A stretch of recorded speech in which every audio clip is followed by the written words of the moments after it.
Welcome to the Wireshark lab on ACME corporate breach.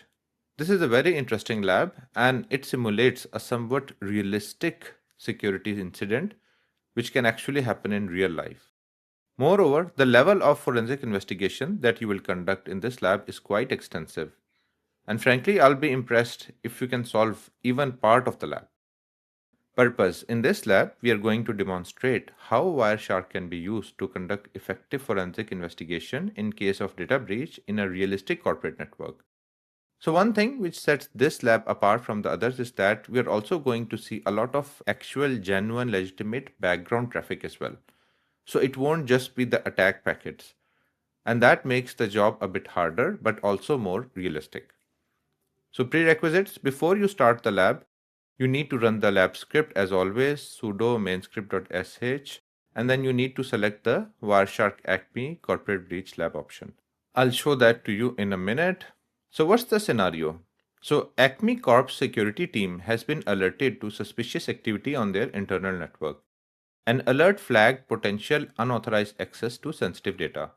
Your task is to analyze the captured network traffic and reconstruct the sequence of events, especially how the attack happened. So one thing different about this lab is that I'm not going to give you a lot of hints, and it is totally up to you to basically identify the attack vector, how the attack started, how it basically progressed, how did data exfiltration actually occur. A PCAP network capture, ACME Corporate Forensics.pcapng from the company's monitoring system has been handed over to you to conduct forensic investigation. Please open the file Home Kelly Desktop Labs. As usual, it's in the Labs folder. But within that, now you have to go to Wireshark ACME Corporate Lab. So once you've run this script, this lab script, it's going to create this folder and download this PCAP file, ACME Corporate Forensics.pcap. So you need to open it in Wireshark. Let me just quickly demo the first step and the second step so that you are ready to start your lab.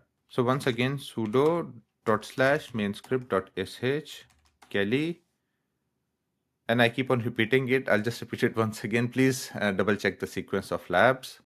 So currently this is number 6, Wireshark ACME Corporate Breach Lab. Okay, so we're going to pick number 6.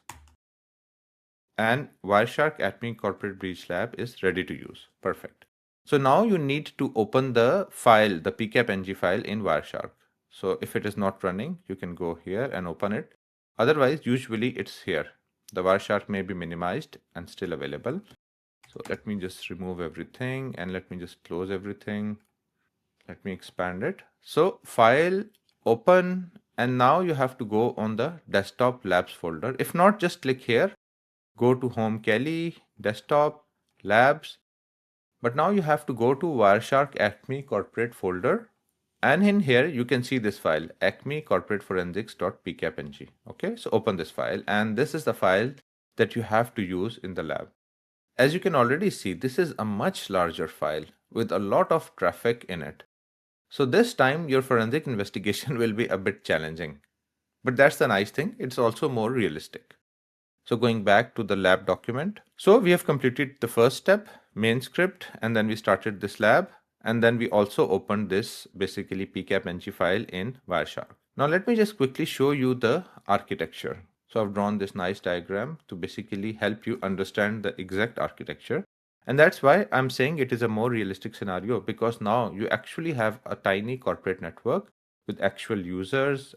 So let me just quickly give you a walkthrough. So first of all, obviously we have the internet here and then the Google DNS server. So the job of Google's DNS server is that whenever someone makes a DNS request, for example, I need to understand the IP address or I need to get the IP address of XYZ, then Google's DNS server is going to send the reply, resolve the IP address and give the IP address back. Okay. Now coming to this corporate network. So first of all, we have the external firewall here. So this is usually the first line of defense. It is a public facing firewall which basically filters all the traffic that is incoming to the corporate network and also the outgoing traffic. And then you have a switch here, and then you have your web server here. So web server's IP address is 10.0.0.100 and the host name, the computer name is intra.acme-corp. Okay. You also have the DB server here. Hostname is db.acme-corp and IP address is 10.0.0.101. So I've used sort of contiguous IP addresses to make the job easy. So this was 100, this is 101. One small thing which I would like to comment here is that you must have observed that the DB server is not connected directly at the same place where the web server is. So one of the reasons is because sometimes we can use an additional firewall here.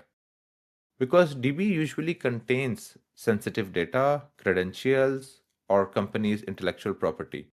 So we don't want it to be directly accessible. So we can add a second layer of defense here, another firewall maybe here.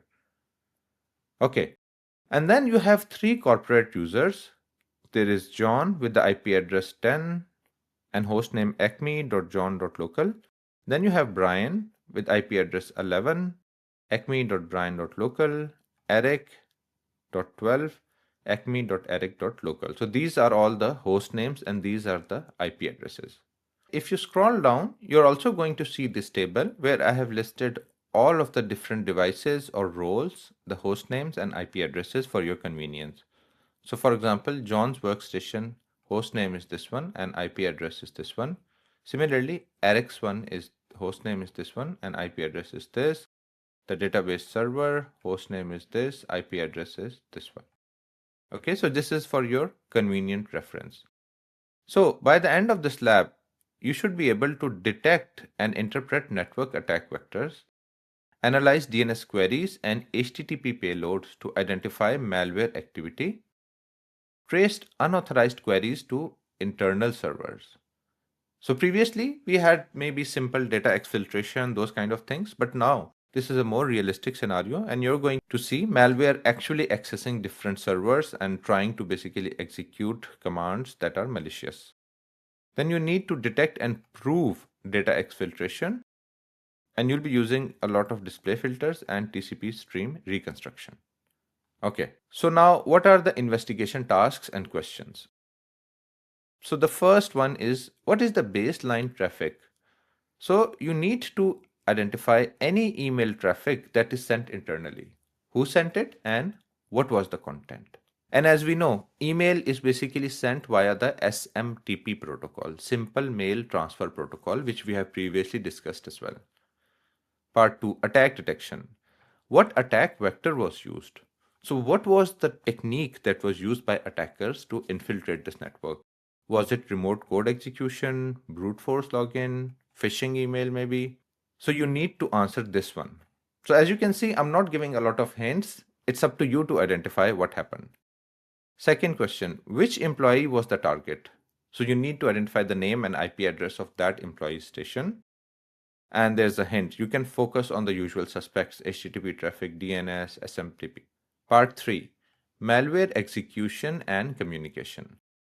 So after the attack happened, how did the malware actually get installed?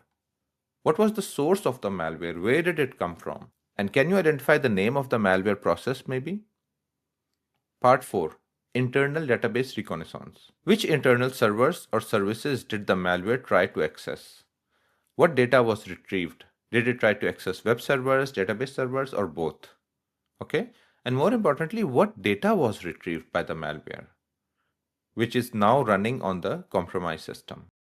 And finally, you need to identify data exfiltration. Identify the session where the stolen data is exfiltrated to an external IP. Is it the same IP or host, the one that was involved in malware installation, or is it different? And then you need to capture a screenshot of the exfiltrated credentials or data. So all in all, a very realistic and interesting lab. And you're going to do a lot of forensic investigation in this one. First of all, you're going to identify, okay, what's the normal traffic look like? Then you have to identify how did the attack happen and which employee or host was the target. Then you need to understand how did the malware get installed, how did it execute, and what it did basically here. Okay. And finally, you need to investigate, after getting all of the data, how was the data actually exfiltrated? And by the way, this is sort of like the standard pattern as we have already discussed in the cyber kill chain. So please go ahead and try to solve this lab. And I understand it's a bit challenging lab, but it's also a bit more realistic one. And as always, we're going to discuss the solution in the next lecture.